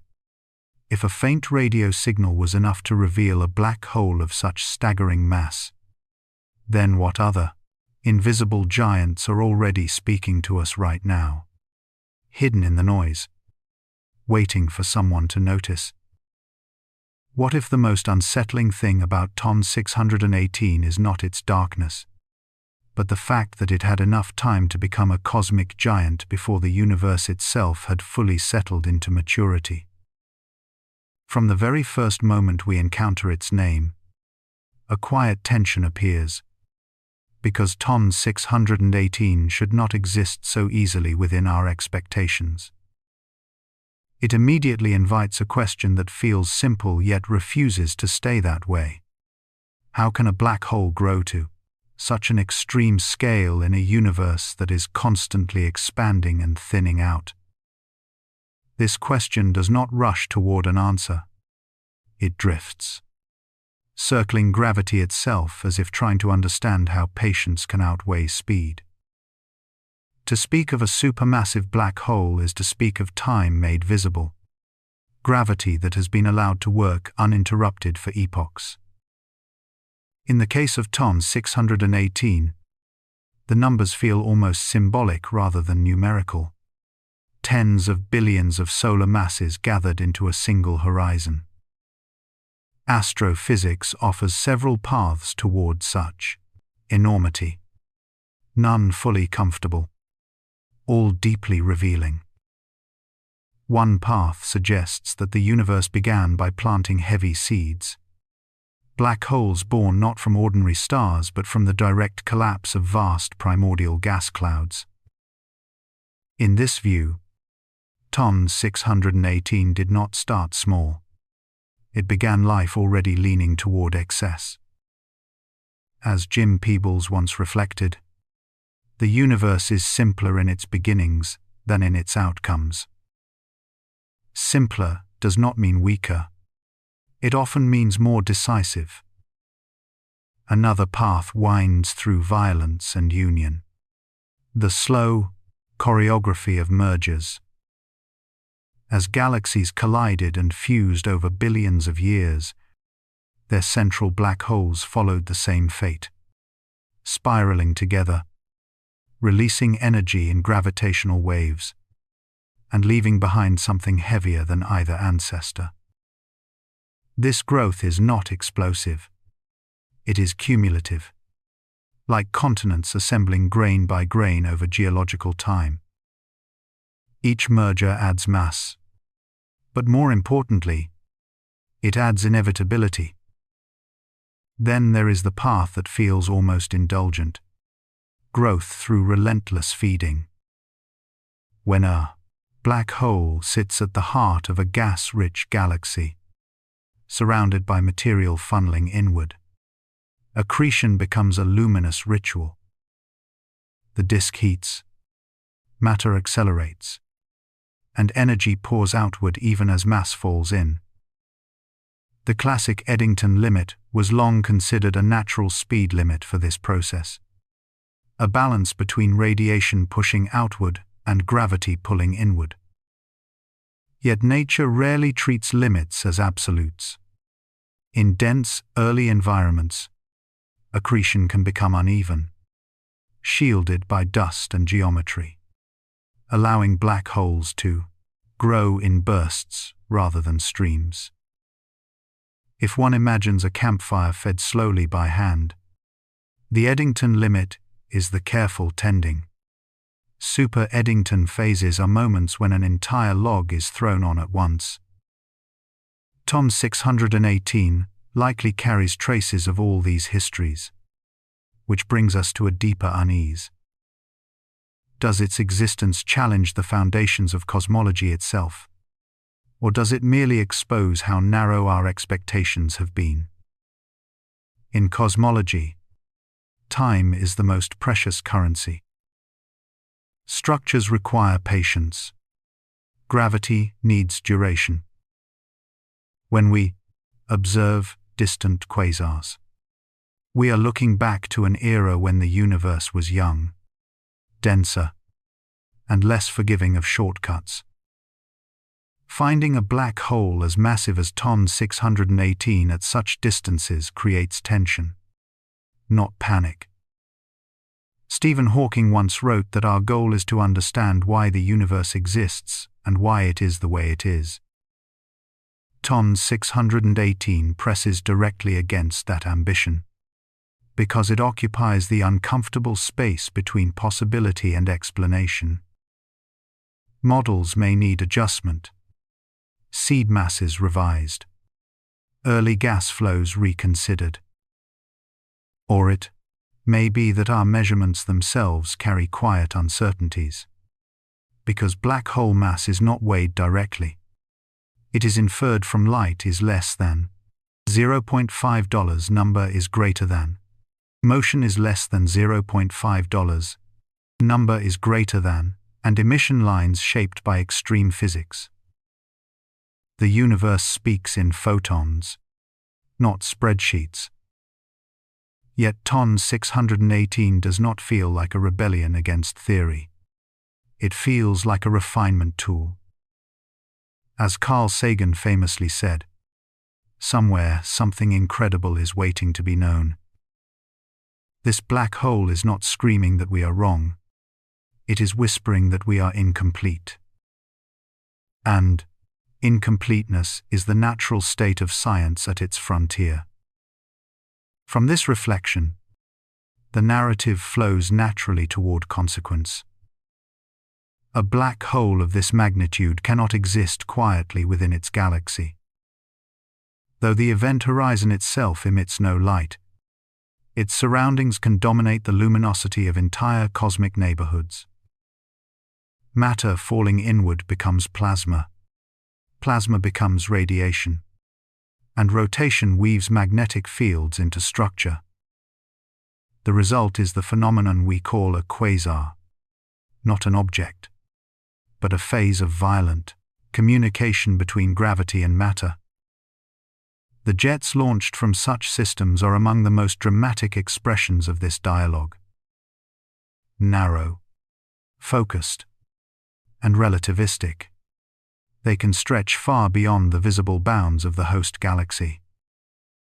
An analogy helps ground the abstraction. Imagine a spinning ice skater pulling inward to rotate faster. Now replace the skater with space-time itself and the arms with magnetic field lines. Energy that could have disappeared is instead redirected outward, carving channels through interstellar and intergalactic gas. This feedback reshapes galaxies, sometimes suppressing star formation by heating gas, sometimes triggering it through compression and shock. The galaxy becomes a living system, responding slowly to an intense central engine. In the case of TON 618, this influence is likely immense, capable of altering the evolutionary path of its host across millions of years. Neil deGrasse Tyson once reminded us that the universe is under no obligation to make sense to us. Yet it remains consistent, and consistency is enough to learn from. 4. The listener seeking intuition rather than equations. Imagine standing on a quiet plain at night, watching a distant storm that never fades. Each flash of light carries information, not danger. TON 618 is such a storm, far enough away to study, powerful enough to teach. In the end, this black hole does not merely expand our sense of scale. It reshapes our relationship with uncertainty. When theory lags behind observation, it is tempting to see failure. But science advances precisely in these gaps. Where models strain and downed, curiosity survives discomfort. TON 618 stands as a monument to that process. Not a cosmic anomaly to fear, but a reminder that the universe still writes chapters longer than our current language. And in sitting with that realization, calmly, attentively, we participate in the oldest scientific tradition of all, listening carefully when the cosmos speaks. Is there an upper ceiling to how large a black hole can grow? The question sounds like pure imagination, but it is actually a test of physics at the most extreme edge of reality. TON 618 sits in our minds like a dark cathedral, not because it is merely big, but because it forces us to ask whether the universe itself has a limit built into its bones. When you hear a mass like tens of billions of suns, the number tries to turn into noise. So let us translate it into something the body can feel. Picture the solar system as a delicate pocket watch of light and dust. Every planet, a moving bead on invisible threads. Now imagine a boundary so wide that this entire clockwork could fit inside it and still have room to drift. Not as a crash or a spectacle, but as a quiet surrender of paths and futures. That boundary is the event horizon, conceptually, the point where the story of escape ends. And TON 618 makes that boundary feel less like a line and more like a continent of darkness. Yet the deeper question is not the horizon. It is the feeding. A black hole does not grow by magic. It grows by taking the universe and converting its order into heat and light on the way in. The paradox is that the more violently it feeds, the more it announces itself to the cosmos and pushes its own dinner away. This is where nature begins to whisper about limits. Not limits of mathematics, but limits of supply and time and self-sabotage. In active quasars, the infalling gas forms a luminous disk that can outshine entire galaxies. That brilliance is not decoration. It is resistance. Radiation pressure can fight gravity. Heating can puff up gas and slow the flow. Jets can punch tunnels through the surrounding medium and carry energy outward like cosmic exhalation. If you have ever tried to drink through a straw while someone keeps pinching it, you understand the feeling of feedback. The universe pinches the straw as the black hole tries to drink faster. Astrophysicists often point to a guiding idea here: the Eddington limit. It is not an absolute wall, but it is a natural speed limit for steady, bright accretion. Push beyond it for long, and the outgoing light can drive matter away. You can still have brief bursts of super Eddington growth, and you can have hidden growth where light is trapped by thick flows. But the very need for these tricks hints that the universe does not hand out unlimited growth for free. In this sense, asking about the maximum size of a black hole is like asking about the maximum height of a tree on Earth. The laws of chemistry do not forbid taller trees in principle, but gravity and water transport and wind impose practical ceilings. Black holes have their own wind and water and storms, made of radiation, turbulence, angular momentum, and the simple fact that gas tends to orbit instead of falling straight in. Stephen Hawking offered a line that still echoes in popular imagination: black holes are not as black as they seem. In the poetic sense, Ton 618 is the proof.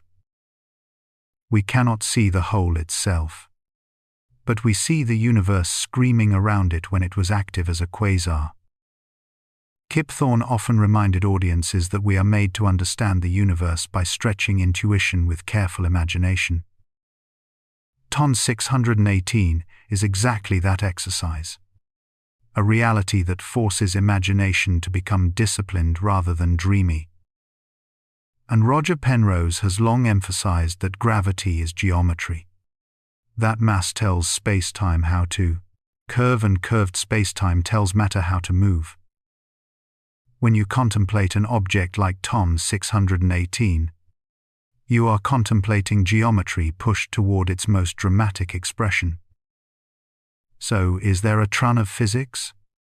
A hard ceiling like a rule carved into the universe that says no black hole may exceed this number. In current understanding, there is no single neat constant that marks a universal maximum mass for black holes, the way the speed of light marks a universal maximum speed. But that does not mean there is no ceiling in practice. The ceiling emerges from the ingredients available, the time allowed, and the violence of growth itself. To build a truly enormous supermassive black hole, you need a deep gravitational well to host it, meaning a massive galaxy and a massive dark matter halo to keep delivering fuel and mergers over cosmic time. You need a busy environment where galaxies collide and funnel gas inward, because a black hole cannot eat what never comes near. You also need patience, because even a fast eater must work for billions of years to become a monster on the scale of Ton 618. Now, consider the universe as a pantry. In small galaxies, the pantry is limited, and feedback quickly empties the shelves by heating and expelling gas. In giant galaxies and clusters, the pantry is vast, but the kitchen is chaotic. The gas is hot and turbulent. Cooling is slow. Angular momentum keeps matter circling rather than dropping. Growth becomes less like swallowing and more like trying to catch snowflakes in a whirlpool. And there is another subtlety. Black holes do not only grow by gas accretion, they also grow by merging with other black holes when galaxies merge. This sounds like a simple path to infinity, but nature complicates it again. When two black holes merge, they radiate gravitational waves, and if those waves carry momentum asymmetrically, the merged black hole can receive a recoil kick. In extreme cases, that kick can eject the black hole from the galactic center, removing it from the best feeding ground in the entire galaxy. Even when not ejected, repeated kicks and chaotic mergers can slow the march toward ever larger masses by disrupting the neat, central growth channel. If TON 618 feels like it is brushing against a practical ceiling, it is because it likely sits near the upper tail of what cosmic history can assemble under these constraints. Imagine trying to build the tallest mountain using only the sand that falls naturally through an hourglass. The physics of sand does not forbid a taller pile. But the flow rate and the shaking of the table and the time the hourglass has been running decide what you actually get. The universe has been running for about 13.8 billion years. And for a significant fraction of that time, conditions were either too young to provide mature galaxies or too quiet to provide constant fuel surges. By the time the largest structures settle into place, much of the easily cooled gas has already been processed into stars or heated into halos that resist falling inward. This makes the late universe a calmer ocean, less generous to the most extreme growth spurts. Is there an upper ceiling to how large a black hole can grow? The question sounds like pure imagination, but it is actually a test of physics at the most extreme edge of reality. TON 618 sits in our minds like a dark cathedral, not because it is merely big, but because it forces us to ask whether the universe itself has a limit built into its bones. When you hear a mass like tens of billions of suns, the number tries to turn into noise. So let us translate it into something the body can feel. Picture the solar system as a delicate pocket watch of light and dust, every planet a moving bead on invisible threads. Now imagine a boundary so wide that this entire clockwork could fit inside it and still have room to drift. Not as a crash or a spectacle, but as a quiet surrender of paths and futures. That boundary is the event horizon conceptually, the point where the story of escape ends. And TON 618 makes that boundary feel less like a line and more like a continent of darkness. Yet, the deeper question is not the horizon. It is the feeding. A black hole does not grow by magic. It grows by taking the universe and converting its order into heat and light on the way in. The paradox is that the more violently it feeds, the more it announces itself to the cosmos and pushes its own dinner away. This is where nature begins to whisper about limits. Not limits of mathematics, but limits of supply and time and self-sabotage. In active quasars, the infalling gas forms a luminous disk that can outshine entire galaxies. That brilliance is not decoration, it is resistance. Radiation pressure can fight gravity. Heating can puff up gas and slow the flow. Jets can punch tunnels through the surrounding medium and carry energy outward like cosmic exhalation. If you have ever tried to drink through a straw while someone keeps pinching it, you understand the feeling of feedback. The universe pinches the straw as the black hole tries to drink faster. Astrophysicists often point to a guiding idea here: the Eddington limit. It is not an absolute wall, but it is a natural speed limit for steady, bright accretion. Push beyond it for long, and the outgoing light can drive matter away. You can still have brief bursts of super Eddington growth, and you can have hidden growth where light is trapped by thick flows. But the very need for these tricks hints that the universe does not hand out unlimited growth for free. In this sense, Asking about the maximum size of a black hole is like asking about the maximum height of a tree on Earth. The laws of chemistry do not forbid taller trees in principle, but gravity and water transport and wind impose practical ceilings. Black holes have their own wind and water and storms, made of radiation, turbulence, angular momentum, and the simple fact that gas tends to orbit instead of falling straight in. Stephen Hawking offered a line that still echoes in popular imagination: black holes are not as black as they seem. In the poetic sense, Ton 618 is the proof. We cannot see the hole itself, but we see the universe screaming around it when it was active as a quasar. Kip Thorne often reminded audiences that we are made to understand the universe by stretching intuition with careful imagination. Ton 618 is exactly that exercise, a reality that forces imagination to become disciplined rather than dreamy. And Roger Penrose has long emphasized that gravity is geometry, that mass tells spacetime how to curve, and curved spacetime tells matter how to move.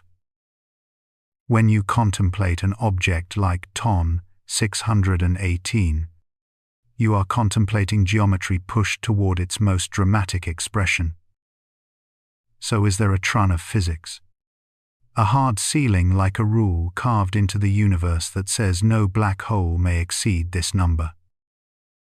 In current understanding, there is no single neat constant that marks a universal maximum mass for black holes, the way the speed of light marks a universal maximum speed. But that does not mean there is no ceiling in practice. The ceiling emerges from the ingredients available, the time allowed, and the violence of growth itself. To build a truly enormous supermassive black hole, you need a deep gravitational well to host it, meaning a massive galaxy and a massive dark matter halo to keep delivering fuel and mergers over cosmic time.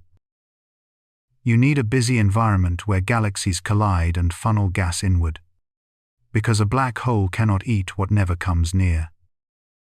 You also need patience, because even a fast eater must work for billions of years to become a monster on the scale of 2n 618. Now consider the universe as a pantry. In small galaxies, the pantry is limited, and feedback quickly empties the shelves by heating and expelling gas. In giant galaxies and clusters, the pantry is vast, but the kitchen is chaotic. The gas is hot and turbulent. Cooling is slow. Angular momentum keeps matter circling rather than dropping. Growth becomes less like swallowing and more like trying to catch snowflakes in a whirlpool. And there is another subtlety. Black holes do not only grow by gas accretion, they also grow by merging with other black holes when galaxies merge. This sounds like a simple path to infinity, but nature complicates it again.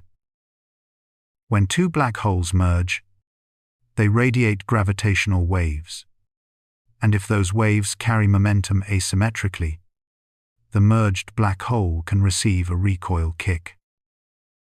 In extreme cases, that kick can eject the black hole from the galactic center, removing it from the best feeding ground in the entire galaxy. Even when not ejected, repeated kicks and chaotic mergers can slow the march toward ever larger masses by disrupting the neat central growth channel. If Ton 618 feels like it is brushing against a practical ceiling, it is because it likely sits near the upper tail of what cosmic history can assemble under these constraints. Imagine trying to build the tallest mountain using only the sand that falls naturally through an hourglass. The physics of sand does not forbid a taller pile, but the flow rate and the shaking of the table and the time the hourglass has been running decide what you actually get. The universe has been running for about 13.8 billion years. and for a significant fraction of that time. Conditions were either too young to provide mature galaxies, or too quiet to provide constant fuel surges. By the time the largest structures settle into place, much of the easily cooled gas has already been processed into stars or heated into halos that resist falling inward. This makes the late universe a calmer ocean, less generous to the most extreme growth spurts. There is also a beautifully eerie relationship between a galaxy and its central black hole. Observations show that the mass of a supermassive black hole tends to scale with properties of the galactic bulge, as if the galaxy and the hole have been negotiating with each other for eons. The black hole grows, then its energy output changes the gas supply. Then star formation shifts. Then the galaxy changes the future feeding of the hole. It is a feedback loop written across millions of light years. This suggests a practical limit again, not because nature forbids a larger number, but because the ecosystem tends to regulate extremes. Like a forest that cannot support infinite wolves, a galaxy cannot support infinite black hole growth without transforming into something else or starving itself of fuel. So has TON 618 nearly touched that ceiling? In a narrative sense, yes. It feels like a creature standing at the edge of what the universe can routinely produce. It likely represents a rare alignment of favorable conditions, an enormous host environment, an era of abundant inflows, repeated mergers, and long stretches where the engine could run near its limits without permanently choking itself. Think of it as a wildfire that found the perfect landscape. Endless dry fuel, winds that fed it, and a valley shaped like a funnel. Most fires burn out, but once in a while one finds the geometry to become legendary. TON 618 may be that legendary case in the language of black holes. But here the mind tries to leap to an even darker thought. If the universe can make TON 618, can it make something larger still? And if it can, why have we not seen it? The answer might be simple and unsettling. Perhaps we are limited not by what exists, but by what can be seen and measured. The biggest black holes might not announce themselves brightly, because once accretion slows, they become silent masses embedded in the centers of galaxies or clusters. They could be out there like ancient monuments in the fog, enormous, real, and almost completely indifferent to our attempts to notice them. Or perhaps the universe truly does apply a stronger ceiling than we currently grasp. A ceiling that emerges from the nature of structure formation itself. You cannot build endlessly upward if the scaffolding runs out. And cosmic scaffolding is limited by the distribution of matter and the expansion history of space-time. To make this tangible, imagine the largest possible city on Earth. You could dream of a city that covers continents, but you immediately collide with constraints that are not legal but physical. Water supplies, energy transport, food systems, heat disposal, and the ability to move people without paralysis. The city could be larger in principle, yet the planet makes a practical limit through logistics. The universe does the same to black holes through cosmic logistics, fuel delivery, angular momentum barriers, heating and expulsion of gas, and the finite time available before the cosmic environment changes. TON 618 looks like a city at the edge of what the cosmic infrastructure could sustain for long. And now we reach the meditative edge of the story. Because the most unsettling possibility is not that there is a limit, but that there is not a single clear limit. Not a clean ceiling that brings comfort, but a landscape of rare possibilities where the universe occasionally produces outliers so extreme they feel like mistakes. When you stand before that idea, you can feel the mind searching for a handrail. We want the cosmos to be legible. We want extremes to be bounded. We want the biggest thing to be named and filed and done. Yet the universe has never promised closure. Carl Sagan gave us a phrase that works like a lullaby and a warning. We are a way for the cosmos to know itself. If that is true, then Ton 618 is not just a monster in the dark. It is a mirror held up to our desire for certainty. It reminds us that knowledge is a shoreline, not a wall. The shoreline can expand, but the ocean remains inexhaustible. So we end with a question that is less about Ton 618 and more about us. If the universe can quietly assemble a mass so vast that our language struggles to hold it, then what else might exist in the regions we have not mapped, in the epochs we cannot directly witness, in the corners of space-time where our instruments hear only static? Perhaps there are black holes larger than Ton 618 that have already gone quiet, relics of an earlier feeding frenzy. Perhaps there are limits we have not yet named that will reveal themselves only when we find the next outlier and it refuses to fit our equations.